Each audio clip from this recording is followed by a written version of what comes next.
Fala galera, beleza? Estamos de volta mais uma vez. Pessoal, nesse vídeo aí eu vou estar trazendo, como eu havia prometido no anterior, tá? Eu vou estar trazendo uma analogia aí entre o funcionamento, o objetivo, a existência de uma empresa, tá? E funcionamento, o objetivo do Estado, né? Por que eles existem? Qual a finalidade deles terem sido instituídos? E por que isso, essa analogia? Essa analogia eu venho já há um bom tempo, né? Pensando nela, criando teses, tá? Para quê? Para mim conseguir respostas. Que respostas são essas que eu busco? E provavelmente muitos de vocês também. Por que a economia ela tá desse jeito? Por que a gente paga tanto imposto? Por que eu não vejo uma economia que promove desenvolvimento da sociedade, tá? Porque basicamente, galera, a existência do Estado, o objetivo dele é dar meios para uma sociedade se desenvolver e com isso, o quê? Uma sociedade se desenvolvendo, o que acontece para o Estado? O Estado arrecada dinheiro. É isso. A existência dele é justificada por isso, né? Para ele dar meios, ele ser uma ferramenta de desenvolvimento. E não o contrário que a gente tem visto aí, eu pelo menos, tá? Tenho reparado, tenho visto ao longo de anos, décadas, que é o quê? É um Estado que ele precisa do cidadão para se sustentar, para se desenvolver. Só que não, é o contrário. O Estado ele tem que ser um meio, ele tem que ser uma ferramenta para uma sociedade se desenvolver. Como que um exemplo fácil, básico para vocês entenderem? Vamos lá. Uma obra cara, uma obra em que não há capacidade da iniciativa privada, por exemplo, arcar com os gastos. O Estado arrecada a verba do cidadão para fazer uma obra. Um exemplo, vamos supor, o Estado tem que construir uma ponte para ligar 2 municípios. Só que essa ponte é muito cara, é um pouco distante. E aí o Estado, fazendo a ligação entre esses municípios através de uma ponte, melhora o trânsito, melhora o translado do comércio, melhora até mesmo o translado das pessoas, sei lá, turismo. Comprar, eu vou lá naquele outro município, compro uma coisa lá e trago para minha casa. Pessoal de Niterói, satisfação. Um abraço a todos vocês, eu tenho muitos amigos em Niterói. Tá? Ou seja, o exemplo, o Estado sendo uma ferramenta para o desenvolvimento de uma sociedade. E não o que a gente vê. O exemplo aí, Brasil, um Estado faminto por arrecadar dinheiro e se manter para existir. Porque se ele não arrancasse dinheiro, que dinheiro são esses? São os impostos, principal deles, que é o mais cruel de todos, que acaba com a qualidade de vida do brasileiro, imposto sobre o consumo. Mas enfim, vamos lá galera, voltando. Aí eu vou estar fazendo essa analogia, tá, entre uma empresa, o funcionamento dela, o objetivo dela, e o Estado. Quando eu digo Estado, não é um Estado específico não, pessoal. Estado, União, Brasil, beleza? Então tá, vamos lá. Como é que a gente cria uma empresa, né? Como uma empresa surge?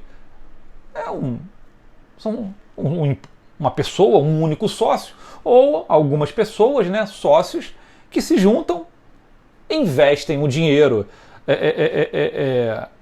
num CNPJ, criam, né, uma pessoa jurídica, e aí insere dinheiro naquilo, né? Faz lá o contrato da empresa, diz o quanto a empresa tem em capital, né? Qual área que ela vai atuar, enfim, toda aquela questão do contrato da empresa. E já o Estado, na ótica de vocês, quem seriam os sócios dessa empresa Estado? Nós, cidadãos, né? Sim, o ideal, o justo. Porém, gente, ao longo de anos aí que a gente tem visto, os sócios, os que mandam na empresa, são os políticos. Ah, vai vir aquela história de o poder vem do povo, emana do povo, nós escolhemos nossos representantes. Beleza, teoria, muito bonito. Principalmente o pessoal que está estudando direito aí, acho que primeiro ano da faculdade de direito constitucional. A teoria ela é sempre muito bonita, né? Mas a gente tem que estar preparado para quê? Botar o pé no chão, ver a prática, tomar uma dose de realidade, acordar um pouco, E na prática, o que a gente vê? São os sócios da empresa, políticos, gerindo os nossos recursos, o nosso dinheiro, da forma que lhe convém, ou da forma que eles acham mais adequada, tá? Teoria seria bonito, né? Aquela questão, como volto a falar, falei ainda há pouco, a questão da representatividade, ou seja, um sentimento que eles teriam que ter total de quê? Empatia. Tem gente que não sabe nem o que é isso. Empatia, o que é? Será que todos eles sabem o que é empatia? Eles praticam empatia? Não leva a mal, não. Mas é um conceito que o ser humano ele tem que estar bem maduro, desenvolvido psicologicamente para aplicar na prática a empatia. Mas então, vamos lá, para o lado da empresa, os sócios, eles criam um CNPJ e vão trabalhar. Para quê? Para produzir um produto, seja lá qual for, um mouse, um computador, e desse produto que a empresa produziu, vender, obter lucro e, enfim, manter a empresa, obviamente, e o lucro também o restante, ir para o bolso do empresário. Tá? Ou seja, você vê que pessoas estão produzindo alguma coisa para a sociedade e gerando lucro, fazendo o dinheiro circular. Já no Estado, como é que está a coisa? No Estado, as pessoas dão o dinheiro, ou seja, investem o dinheiro num CNPJ, que seria qual seria esse CNPJ? A União. Colocam o dinheiro na União e lá representantes, ou seja, não são diretamente os investidores, eu e você, dão dinheiro na mão de representante, para esse representante dispor do dinheiro da maneira que eles acham melhor. E aí eu pergunto para vocês, vamos lá, numa empresa, os sócios, eles iam ter bastante cuidado, bastante zelo com o dinheiro deles, que eles estão manuseando? Muito provável, porque senão, se eles não tiverem zelo, cuidado e aplicar da maneira correta, a empresa quebra, a fonte de riqueza deles quebra. Eles param de ganhar dinheiro da noite para o dia. Por quê? Porque o dinheiro é deles, eles sabem lidar, eles sabem o custo que é para adquirir o que? O dinheiro. Já você dá o seu dinheiro para terceiros, isso agora na ótica do Estado, você dá o seu dinheiro para terceiros, o camarada recebe aquela montoeira de dinheiro, aquele rio de dinheiro, ele vai saber de fato, ele vai ter o zelo necessário? Será? Com dinheiro de terceiros? Sai da teoria, vem para cá, para a prática, para o pé no chão.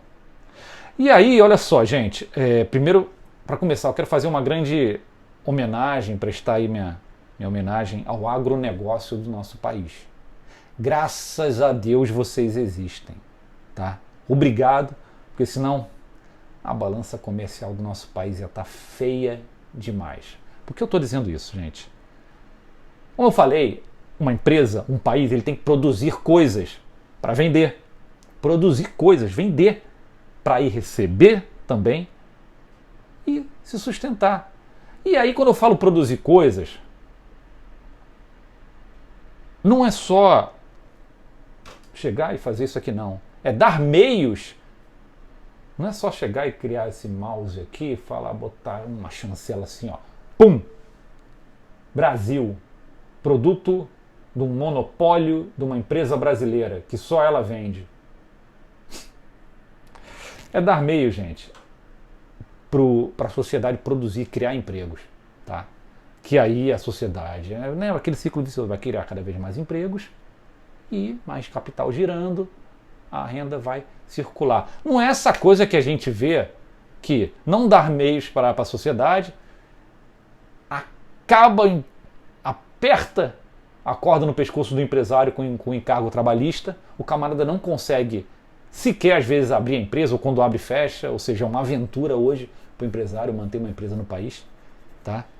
E aí você não consegue gerar emprego, consequentemente você não cria produtos, porque você não tem emprego, você não vai criar produtos, você não vai vender, o dinheiro não vai girar, o dinheiro não girando, o país não arrecada. E aí, quanto menos o país arrecada, o que acontece, pessoal? Mais ele tem que tirar dos poucos que produzem. E aí, quais são os I's, no caso o I, letra I, em inglês o I. Quais são os I's ou os I's que você conhece? Imposto de renda, ICMS, IPI, IPVA, IPTU, quantos mais outros I's que você conhece? Já do outro lado lá, são poucos I's, né? Acho que o mais que representa, um dos que mais representa a funcionalidade, a plenitude do comércio, o I deles acho que é o tal do I, né? O iPhone. E aí, galera, vamos ressaltar uma coisa também, tá? Que eu tava falando do agronegócio. Cara, na boa, gente, o Brasil é um país que há décadas, pessoal do agro, pelo amor de Deus, não vamos entender mal, graças a Deus vocês existem. É há décadas um estado extrativista, vivendo do que a terra dá, do que o solo dá. Graças a Deus que a gente vive disso. Mas isso é o suficiente? Tem que gerar emprego, tem que criar condições para a sociedade prosperar. Para quê? Para de fato mais pessoas consumirem alimento, a comida do agro, de fato, né? Eu concordo. Mas isso não é suficiente, cara. A gente tem que criar oportunidades boas. Ou seja, vai continuar até quando também essa máxima do país perder mão de obra especializada para os Estados Unidos, por exemplo? Os recém-formados, isso também já vem há décadas, recém-formados de escolas e academias militares, indo para a NASA, indo para o Google, para a própria Apple. Isso já desde sempre acontece. E aí como é que você vai prosperar? Como é que você vai dar condições melhores de desenvolvimento para uma sociedade? Não dá.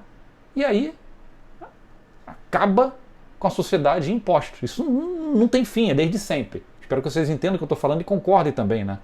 Eu acho que é uma coisa que é notória. Acho que dá para perceber todos nós aqui, tá? E mediante essa perspectiva que eu passo, né? Eu acho que dá para pelo menos, no mínimo, você concluir que hoje, desde sempre, a coisa no país ela está distorcida, que é o quê? O Estado, ele está usando o cidadão para se manter, para existir. Isso é um absurdo, né? É totalmente contrário. Está indo na contramão da natureza da economia. Totalmente ao contrário, tá? E aí, olha um exemplo legal, até para vocês vão entender um pouquinho melhor o que eu estou falando. Vamos lá.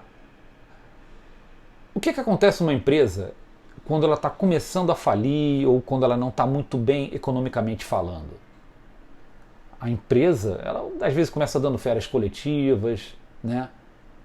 Ou até a temida redução do quadro, corte de custos, a demissão de um trabalhador. Aí um país, ele não consegue demitir o trabalhador dele, não é verdade? Ele não consegue, não tem como demitir. Vai banir o cara, exilar o cara, sei lá, mandar ele embora? Deportar? Não, ele não consegue demitir. E aí, olha só, isso você me entende. Vamos supor que uma certa vez tenha sido criada uma empresa e essa empresa ela é proibida de demitir funcionário.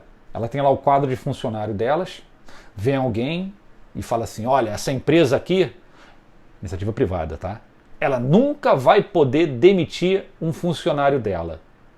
E aí a empresa vai lá, começa suas atividades, e aí com o passar do tempo essa empresa ela começa a não se desenvolver, a não criar produtos, ou então não criar produtos que consigam competir no mercado, tá?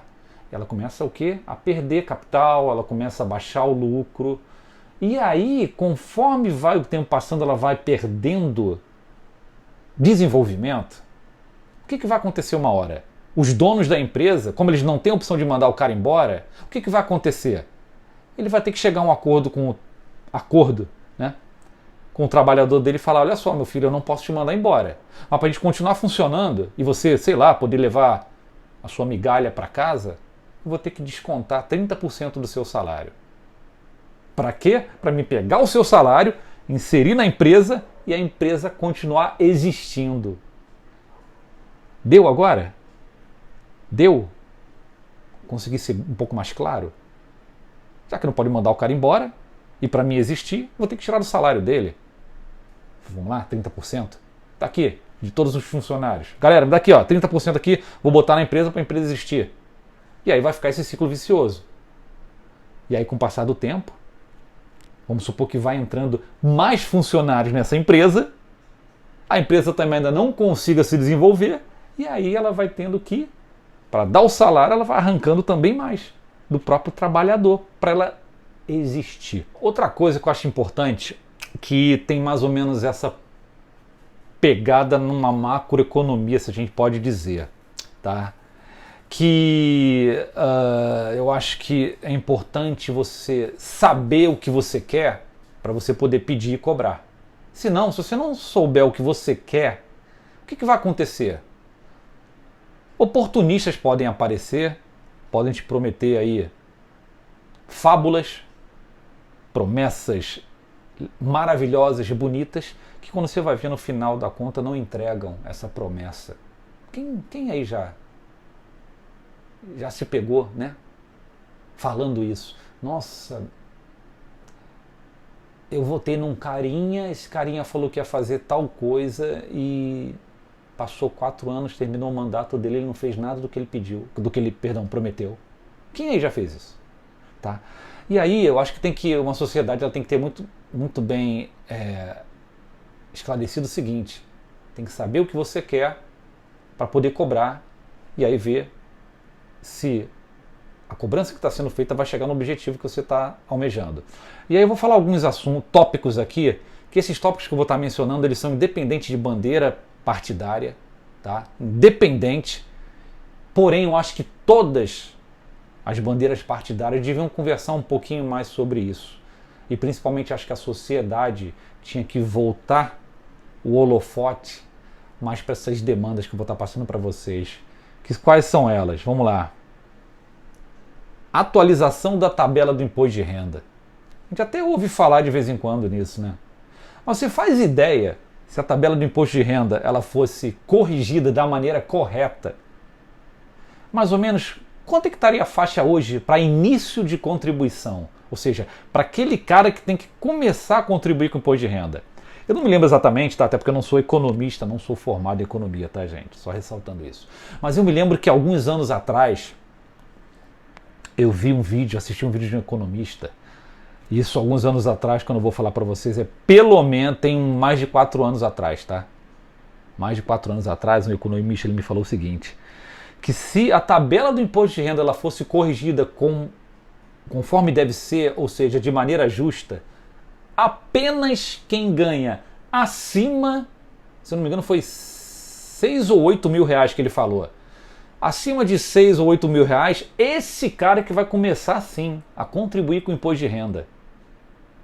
Ou seja, a tabela não é corrigida, há anos que não é, quando é uma mixaria. O que você conclui com isso? Que eu sei que você já deve ter pensado também. Vai chegar um momento que o salário mínimo vai entrar, filhão. Por quê? Porque o tamanho do rombo por ganância de arrecadação do Estado é enorme, dada o quê? A incompetência dele de dar meios à sociedade de se desenvolver. E aí, você aí, o salário mínimo, cuidado, hein? Pode ser que a tua hora chegue aí, você comece a contribuir com o imposto de renda. Tá? Então vamos lá, o primeiro deles foi tabela de correção do IR. Beleza. Um outro tópico também, galera, que eu acho que é importantíssimo, que eu não vejo, ser muito discutido. No governo anterior ele até foi discutido, porém a discussão desapareceu, que é uma coisa chamada Pacto Federativo. Tá? Eu não vou entrar nesse assunto, talvez um próximo vídeo eu venha entrar no Pacto Federativo. Basicamente é o seguinte, Pacto Federativo, tirar dinheiro dos estados que produzem para mandar para os outros que não produzem. Tudo bem, não estou dizendo que o Pacto Federativo tem que acabar não, gente, pelo amor de Deus, tá? Eu só acho que ele tem que ser revisto, equilibrado. Para quê? Para que quem produz ter condições de se desenvolver mais, lá naquela história, ó, se desenvolver mais, criar mais oportunidades para gerar mais renda, aí sim o Estado arrecadar mais e aí mandar lá para aquela galera lá em cima que precisa de fato, tá? Não estou dizendo que isso tem que acabar não, pelo amor de Deus, tá? Então vamos lá, Pacto Federativo também eu acho que é um assunto que tem que ser debatido. Galera, dá uma lida aí, procura dar uma olhada o que é Pacto Federativo, tá? Na boa, tá? E o outro, cara, eu acho que é redução de impostos. O imposto sobre o consumo é o pior de todos, é o mais perverso, né? Eu acho que esse é o que mais destrói a capacidade de desenvolvimento de uma sociedade, tá? Cara, e assim, eu acho que tudo isso que eu estou falando aqui nesse vídeo, gente, ele vai passar por uma coisa que se chama confiança no seu representante. Confiabilidade em quem você terceiriza o seu dinheiro para entregar alguma coisa para você e para a sociedade de modo geral. Confiança. E aí, cara, eu vou perguntar para você, por favor, faz essa reflexão, né? Você confia, nos últimos anos, né, você tem confiado nos representantes do povo para fazer uso do dinheiro da maneira adequada? Você confia? Mas como é que é assim? Um carinha lá chega em algumas épocas do ano lá, aí aparece na televisão lá com um número na tela, né, uma faixa com o nome dele, vota em mim, vou fazer isso, aquilo, vou melhorar isso para você, né? Cara, na boa, como confiar numa situação dessa? Como? Você confia em todo mundo da sua família, por exemplo? Confia? Fala pra mim. Como é que você vai confiar num cara que aparece do nada aí da noite pro dia numa televisão, promete uma pancada de coisa pra você, você tem que votar nele ou confiando que ele vai entregar aquele resultado que ele está te prometendo? E aí, por isso que eu falei um pouquinho antes para vocês. Tenha bem claro o que você quer, tenha bem claro qual vai ser a demanda que você vai esperar de um terceiro para fazer com o seu dinheiro. É básico isso. Só que pelo que eu vejo, há anos, né? A coisa vem se repetindo, entra ano, sai ano, vem eleição, sai eleição. Um pessoal entra prometendo coisas, não faz nada, arruma a vida deles, sai com plano de saúde vitalício, sai com aposentadoria vitalícia, com bons salários, diga-se de passagem, sai com um aparato de segurança pessoal custando rios de dinheiro para a nação e não entrega nada. Até quando? De maneira também muito resumida, gente, acho que é até importante estar ressaltando isso. Vamos lá. Quando uma empresa quebra, o que acontece? Os sócios, eles perdem a fonte de arrecadação. Isso é o fato, é a primeira coisa que acontece, né? Por isso que eles têm que fazer a coisa certa, para funcionar, eles continuarem sobrevivendo, lucrando, tendo dinheiro para comprar comida. Agora, quando um país quebra, ou seja, quando ele não consegue gerir bem o seu dinheiro, quando ele não consegue empregar o seu dinheiro para dar oportunidade de uma sociedade se desenvolver, o que acontece? Adivinha? Você, de novo, paga a conta pela ineficiência do uso do teu dinheiro. Você dá o teu dinheiro, o camarada some com o teu dinheiro, enfim, emprega errado, perde dinheiro, e você, de novo, tem que dar o teu dinheiro para cobrir aquele erro que foi feito com o teu dinheiro. Tá bom. Olha, eu tô há mais de 40 anos, e de uns bons anos para cá que eu comecei realmente a buscar me informar, buscar entender, buscar saber o porquê. E nesses anos que eu tô nessa busca, eu só vejo a coisa se repetir, acontecer de novo, ser dada uma nova injeção de esperança no povo através de uma eleição, o povo acreditando nessa injeção de esperança e no final das contas o resultado sendo o mesmo. Tem aquela velha máxima, né? Que dizem aí. E você tenta dar uma refletida se é verdade ou não.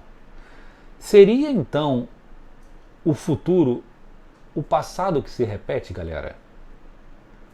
Pensa aí, pessoal. Ó, obrigado mais uma vez. Espero que o vídeo aí tenha sido bem objetivo, que eu tenha conseguido aí passar mais ou menos a perspectiva que eu acho importante pra galera. E numa próxima oportunidade aí a gente vai ver se traz aí mais alguns outros assuntos bem legais para ajudar essa galera aí a abrir os olhos, acordar para a realidade, sair dessa Matrix, tá? Que eu acho que talvez aí sim a coisa comece a caminhar para onde deve. Abraço a todos, até a próxima. Valeu, galera!